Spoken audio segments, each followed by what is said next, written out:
امام کیسا ہو اس پہ بحث نہیں ہو رہی ہے بھئی امام کیسا ہو اس سے بحث کسی کو نہیں ہے. بحث یہ ہے کہ امام ہو اب کیسا امام ہو یا قرآن بتائے گا یا حدیث بتائے گی. توجہ چاہ رہا ہوں امام کیسا. اچھا ایک بات اور بتاؤں امام سب نے بنائے. امام سب نے بنائے نہیں بنائے تو پھر حنفی کہاں سے آئے. ہائے ہائے ہائے بھائی امام نہیں بنائے تو حنبلی کہاں سے آئے. امام نہیں بنائے تو شافعی کہاں سے آئے. امام نہیں بنائے تو مالکی کہاں سے آئے. تو امام سب نے بنائے. بنائے سب نے بنائے. نہیں بنایا تو امام تو ہم نے نہیں بنایا. امام سب نے بنائے نہیں بنائے تو امام ہم نے نہیں بنایا. اچھا امام بنانے کے بعد بھی کسی بھی فرقے کو آج تک امامیہ نہیں کہا جاتا. یار کہاں بیٹھے ہو بھائی کیا سن رہے ہیں سوچے بات نہیں آتی. بھائی کسی بھی فرقے کو امامیہ نہیں کہا جاتا. کیوں جی دوسرے فرقوں کو امامیہ کیوں نہیں کہتے. صرف ہمارے فرقے کو امامیہ کیوں کہتے. آواز آئے گی جیسے ہمارے امام ایسے کسی کے امام نہیں. جیسے ہمارے امام ایسے کسی کے امام نہیں. آپ انصاف سے بتائیے شروع سے آخر تک تاریخ دیکھ لیجیے اور تاریخ کو ملائیے ہے کسی کے امام سید.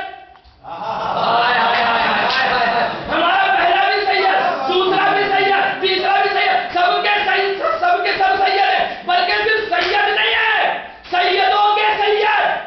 امام نہیں ہے اماموں کے امام. متقین نہیں ہے امام المتقین. مومنین نہیں امیر المومنین.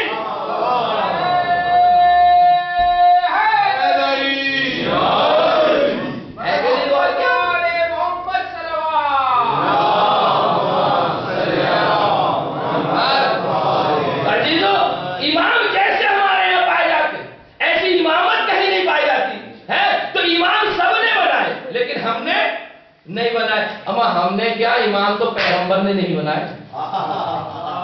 بھئی دیکھیے میں کیا عرض کر رہا ہوں ہے امام ہم نے کیا امام تو پیغمبر نے نہیں بنائے. یہ پیغمبر یہ نہیں کہہ رہے ہیں کہ میں بنا کے جا رہا ہوں. پیغمبر کہہ رہے ہیں میں چھوڑ کے جا رہا ہوں. اس کا مطلب یہ ہے کہ امام کسی اور نے بنایا پیغمبر نے صرف دکھایا ہے. سوال پڑھتے ہیں محمد آل محمد. بھائی بالکل دوہرے سلوات پڑھتے ہیں محمد آل محمد. تو امام کو ہم نے نہیں بنایا. اچھا کوئی فرقہ ہم نے نہیں بنایا.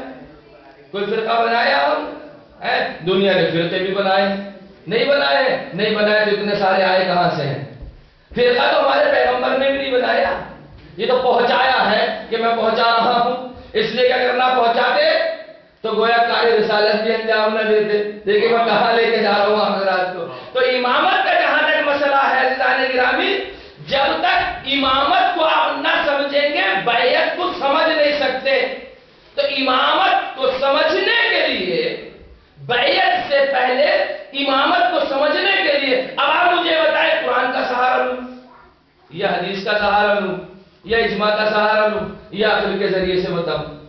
بھائی اس لیے کہ عالم اسلام میں 3-4 ہی طریقے پائے جاتے ہیں کسی بات کو بتانے کے لیے اور کسی بات کو سمجھانے کے لیے. یہ 2-4 ہی طریقے ہوتے ہیں. یا عقل کا سہارا لوگ لیتے ہیں یا پھر قرآن کا سہارا لیتے ہیں یا پھر حدیث کا سہارا لیتے ہیں یا پھر اجماع کا یعنی عام لوگوں کا سہارا لیتے ہیں. اب عزیزوں اگر میں تمام چیزوں کو پیش کروں تو اس وقت دامن وقت میں گنجائش تو نہیں ہے. میں ایک بات کہنا چاہتا ہوں آپ کی خدمت میں. استدلال عقل میں عقل جس چیز کا پروف کرتی ہے عقل جس چیز کو واضح کرتی ہے عقل جس چیز کو بتاتی ہے وہ یہ کہتی ہے کہ امام کو معصوم ہونا چاہیے. امام کو معصوم ہونا چاہیے. کیوں؟ اس لیے کہ غیر معصوم کی اطاعت کرنا یا گمراہی ہے یا ضلالت ہے. جو معصوم نہیں ہے اس کی اتباع کرنا اس کی اطاعت کرنا یا گمراہی ہے یا پھر ضلالت ہے.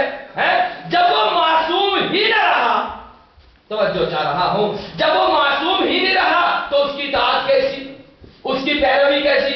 تو عقل استدلالی میں استدلال عقل میں یہ بات ثابت ہے کہ امام کو معصوم ہونا چاہیے. اس کے اوپر نص قرآنی ہے. میں اپنے الفاظ کا ذمہ دار ہوں. آپ کے ذہنوں کا کوئی ذمہ دار نہیں کتنا آپ اس کو کیش کر پاتے اور کتنا کر پا رہے ہیں۔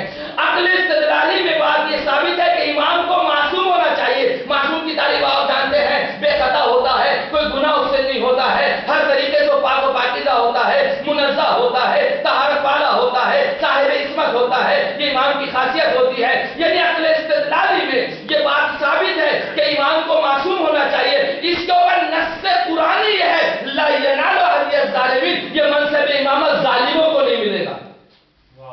جب یہ منصب امامت ظالموں کو نہیں ملے گا تو اس کا مقصد یہ ہے اب جو بھی جس زمانے میں ظالم رہا ہوگا اس سے بحث نہیں ہے، بحث یہ ہے جو ظالم ہے وہ امام نہیں ہو سکتا۔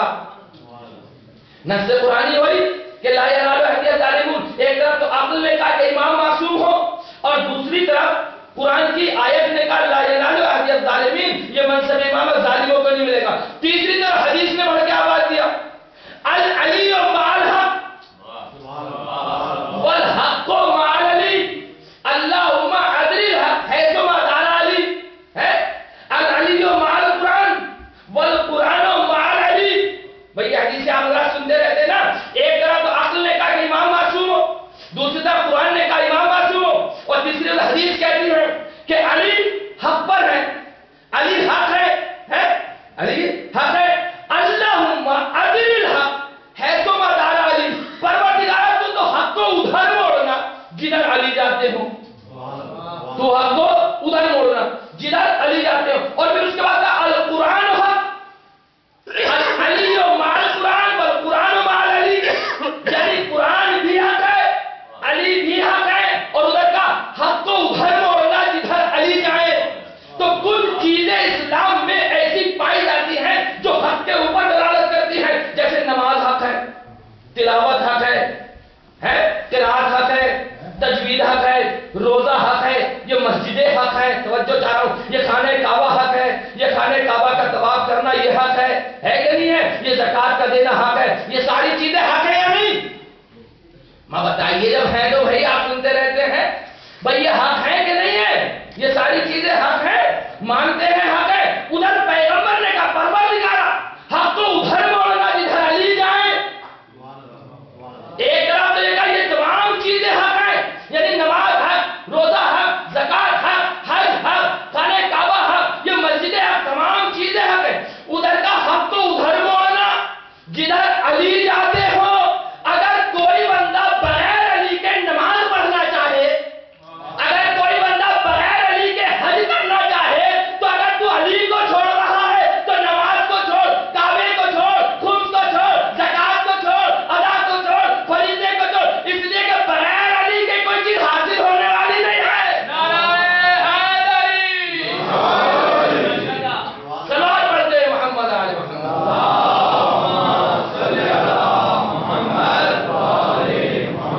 علی کو پہچاننا ہے تو حق کے ذریعے سے پہچان، علی کو دیکھنا ہے تو حق کے ذریعے سے دیکھو، اس نگاہ عظمت سے دیکھو جس سے علی پہچانا جاتا ہے۔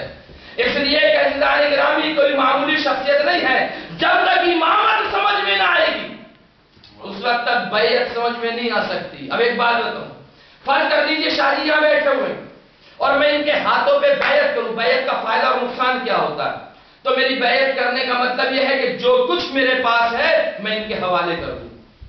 بیعت کا یہی تو مطلب ہوتا ہے، سبمٹ کر دینا اپنے آپ کو کسی کے حوالے کر دینا ہے، یہی تو مطلب ہوتا ہے نا بیعت کا۔ میں اگر شاہی صاحب کے ہاتھوں پہ بیعت کروں تو جو کچھ میرے پاس ہے وہ سب ان کا ہو جائے گا، اب مرضی ان کی چلے گی جس میرا ہوگا۔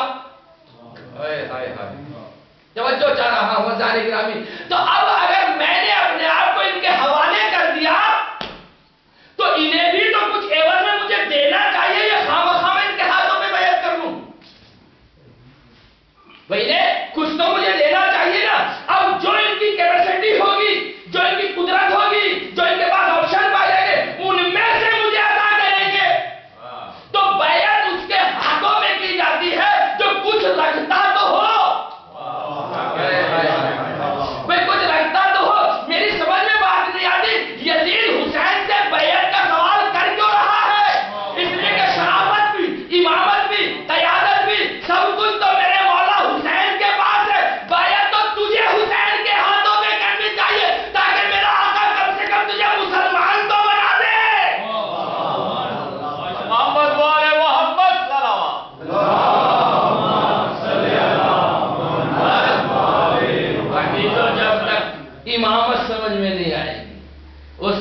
بیعت سمجھ میں نہیں آ سکتی. اور دوسری بات سنیں، اگر کوئی انسان یہ دیکھتا ہے کہ علی بن ابی طالب کی شخصیت یا امام حسین علیہ السلام کی ذات مقدس کہ ان کی اتباع کیسے کی جائے اور ان کی پیروی کیسے کی جائے، تو ایک بات پیش کرتا چلوں.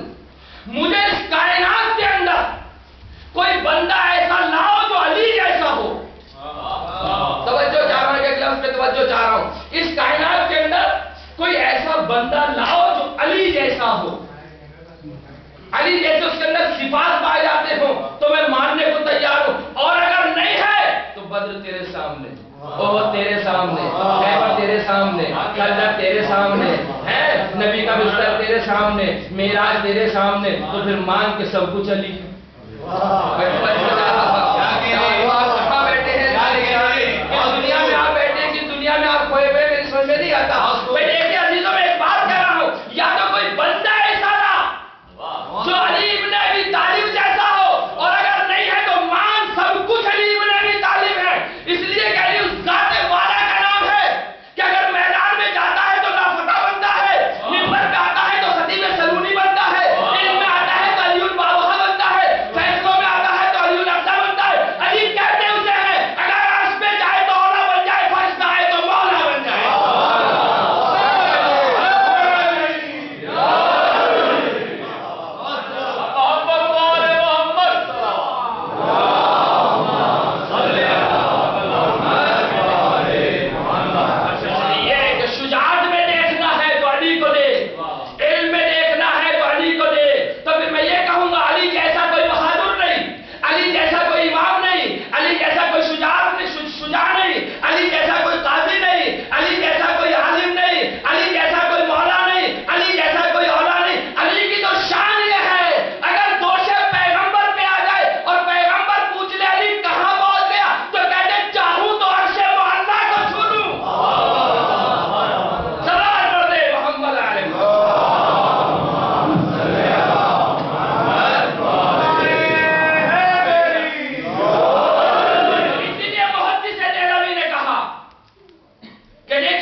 اور پیغمبر نے یہ راوی سے بیان کیا ہے. پیغمبر ارشاد فرماتے ہیں کیا؟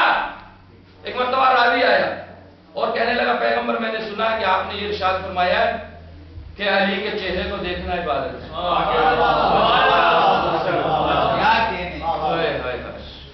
آپ تو علی والے ہیں نا ماشاءاللہ، سب مولا کا تذکرہ سننے والے ہیں نا.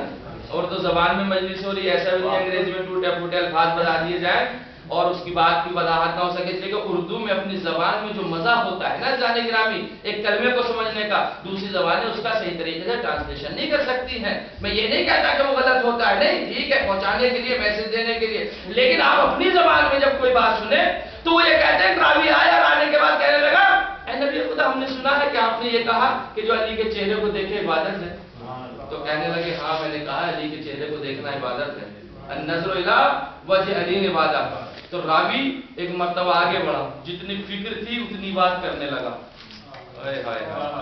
جیسی فکر تھی ویسی بات کرنے لگا. ایک مرتبہ کہنے لگا کہ یا نبی خدا جو علی کے زمانے میں ہے وہ تو چہرہ دیکھ سکتا ہے، اور جو علی کے زمانے میں نہ ہو تو وہ اس عبادت سے کیسے محروم رہے گا. ایک مرتبہ نبی مسکرائے اور آواز دیا ذکر والی نہیں بات.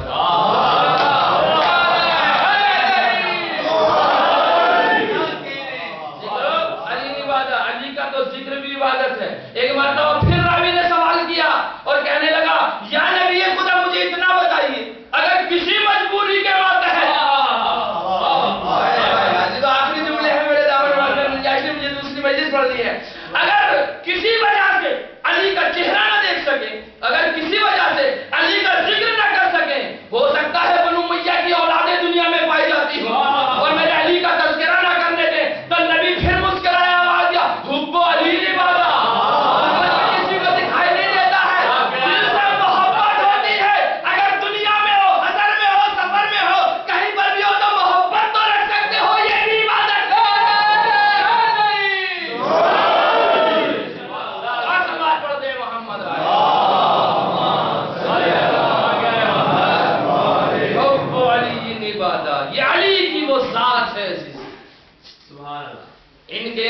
جتنے بھی علی پائے جاتے ہیں نا سب ایک دوسرے سے ملتے ہوئے، چاہے پہلا علی ہو یا دوسرا علی ہو، اس لیے کہ یہ سب محمد ہیں تو سب علی بھی ہیں، سب ایک ہی جگہ پلے بڑے ہیں، ان کا چھوٹا بھی علی ہو یا ان کا بڑا بھی علی ہو۔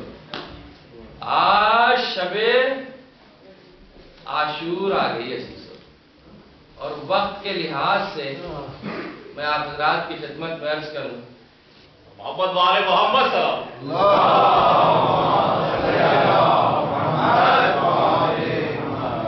شب عاشور آ گئی اور پیغام بھی مجھے مل گیا۔ لگتا ہے عزیزوں میں آپ کو اس علی کی طرف لے چلوں کہ جس کی تمنا آج سغرا بھی بیٹھی ہوئی کر رہی ہے۔ آپ روئیں گے عزیزانو کہ امید ہو، اس لیے کہ وہ علی اصغر ہے کہ جب میرا مظلوم امام علی اصغر کو لے کے خیمے سے مقتل میں پہنچا ہے تو ایک مرتبہ آواز آئی اور امام نے کہا یا قوم لم ترحمونی فرحم ولا ھذا الطفل الصغیر کیف یتلذذ علی ید الحسین، اگر تم مجھ پہ رحم نہیں کرتے تو کم سے کم اس معصوم بچے پہ رحم کرو، یہ اپنے بابا کے ہاتھوں پہ کیسے تلذی کر رہا۔ میری سمجھ میں بات نہیں آتی کہ میرے آقا و مولا نے یہ تلذی کیوں استعمال کیا، آخر کوئی دوسرا لفظ کیوں استعمال نہ کیا؟ اس لیے کہ تلذی وہاں استعمال کیا جاتا ہے عزیزو، عربی زبان کا ایک فقرہ ہے، عربی زبان کا ایک لفظ ہے۔ امام نے یہ نہیں کہا کہ یہ پیاسا ہے، امام نے یہ نہیں کہا یہ بھوکا ہے، امام نے آخری وقت میں یہ کہا کہ تلذی کر رہا ہے۔ اور تلذی عربی زبان میں کہتے ہیں اس چیز کو کہ اگر تم مچھلی کو پانی سے نکال لو، بھائی یہ جناب علیہ السلام کے مسائل میں تو لائٹیں بھی بند کرا دیجیے اس لیے کہ اندھیرا ہو جائے، یہ سب کرونا ہے، میرے لال تلذی کر رہا، مچھلی کو پانی سے نکال لیا جائے اور مچھلی پوری آب و تاب کے ساتھ آپ نے دیکھا اچھلتی ہے اور کودتی ہے اور تڑپتی ہے، اسے تلذی نہیں کہتے۔ ایک دوسرا مرحلہ مچھلی کا یہ آتا ہے کہ وہ جب تھک جاتی ہے تو اپنی جگہ وہیں پر پھڑپھڑاتی ہے، اپنی جگہ پھڑپھڑاتی، اس کو بھی تلذی نہیں کہتے۔ لیکن ہاں تیسری مرحلہ ایسا آتا ہے کہ مچھلی کے اندر اتنی طاقت نہیں ہوتی کہ وہ اپنی جگہ پہ پھڑپھڑائے، بس صرف لب ہلاتی ہے، لب ہلاتی ہے۔ اب اگر اس مچھلی کو پانی بھی دے دو نا تو یہ مچھلی زندہ نہ رہے گی۔ میرا آقا حسین کہتا ہے میرا بچہ علی اصغر تلذی کر رہا ہے، اب اگر تم پانی دے بھی دو گے تو یہ زندہ نہ رہے گا۔ ہمارے مظلوم علی اصغر روئے زادارو، شب عاشور ہے زادارو، نہ معلوم اگلے سال کون کہاں ہوگا۔ ازادارو شب عاشور ہے، دو جملے سنتے جائیں۔ آج کی شب اس بار علی اصغر زندہ ہے، اکبر زندہ ہے، قاسم زندہ ہے اور محمد زندہ۔ کل جو یہ وقت آئے گا نہ علی اصغر ہوگا، نہ اکبر ہوگا، نہ محمد ہوں گے، نہ قاسم ہوں گے۔ اے بیوی ہو، اگر میری آواز سن رہی ہو تو ذرا میرے ساتھ کربلا میں چلو زینب۔ جزاک اللہ، جزاک اللہ، جزاک اللہ۔ آوازیں بلند ہو گئی، حق مجلس ادا ہو گیا۔ علی اصغر کا جھولا بھی برآمد ہوگا، جب تک میں اشارہ نہیں کروں گا جھولا نہیں آ سکتا۔ آپ مطمئن ہو جائیں، مجھے پوری شہادت علی اصغر نہیں پڑھنی ہے۔ آج کے دن اکثر جگہ پہ جناب علی اصغر کی ہی شہادت پڑھی جاتی ہے، لیکن عزادار حسین علی اصغر کو لے کے چلے، علی اصغر کو لے کے چلے، ہاتھوں میں علی اصغر۔ ایک مرتبہ حرملہ نے کہا اللہ اکبر، عمر صاحب نے حرملہ سے کہا اتنا کلام الحسین، حسین کے کلام کو قطع کر دے۔ حرملہ کہتا جیسی تیر کو کمان میں جوڑتا ہوں کیا دیکھتا ہوں کوئی دو ہاتھ نمودار ہوتے ہیں، اور وہ یہ کہتے ہیں میرے لال علی اصغر کو نہ مار، اے میرے لال علی اصغر کو نہ مار، میرے لال علی اصغر کو نہ مار۔ اللہ اکبر۔ لیکن عزادارو تیر حرملہ چلا، علی اصغر کا گلا بھی چھیدا، گلے کے ساتھ ساتھ حسین کا بازو بھی زخمی ہو گیا۔ مجھے یہاں تک مسائل نہیں پڑھنے تھے، اس کے بعد کا فطرہ سنا دو۔ علی اصغر نے اپنی آغوش میں، جناب علی اصغر کو اپنی آغوش میں حسین نے لیا۔ ایک مرتبہ خیام حسینی کی طرف جاتے ہیں، جب خیام حسینی کی طرف چلے تو کہا انا للہ و انا الیہ راجعون، انا للہ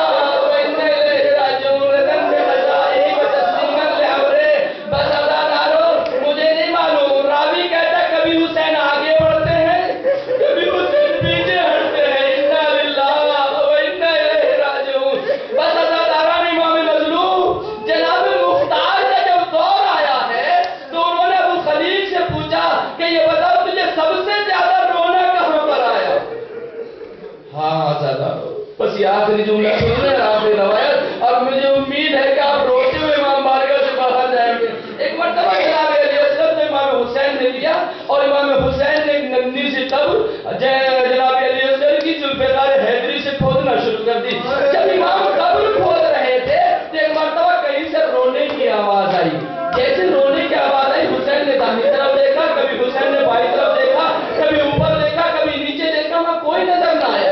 پھر حسین کو رونے کی آواز آئی. حسین کہتے ہیں اس عالم غربت میں میرے اوپر رو کون رہا ہے, اس لیے کہ ابھی تک تو سب ظلم کر رہے ہیں. ایک مرتبہ کیا دیکھا, پھر قبر کو کھودنا شروع کیا. کیا دیکھتے ہیں کہ ذوالفقار حیدری رو رہی ہے. حسین نے پوچھا ذوالفقار تو کیوں روتی ہے؟ کہا آقا میں تو یہ سمجھتی تھی دشمنوں کو واسطے جہنم کرو گے, مجھے کیا پتا کہ میرے ذریعے علی اکبر اصغر کی قبر کھودی جائے. وعدہ قبر کھود رہے ہیں. قبر تیار ہو گئی, اتنے میں کسی نے حسین کو آ کے سلام کیا, السلام علیکم یا ابا عبداللہ. حسین نے ایک مرتبہ داہنی طرف دیکھا, بائیں طرف دیکھا. حسین کہتے ہیں عالم غربت میں جہاں روز لوگ مجھے پتھر برسا رہے ہو, جہاں میرے اوپر تیر برسائے جا رہے ہو, جہاں میرے اوپر کنکریاں برسائی جا رہی ہوں, اس عالم غربت میں مجھے کون سلام کر رہا؟ حسین نے مڑ کر دیکھا کوئی کھڑا ہے. کہا بھائی تو کون ہے, کہاں سے آیا؟ تو کہنے لگے انا قاصد الصغرا, میں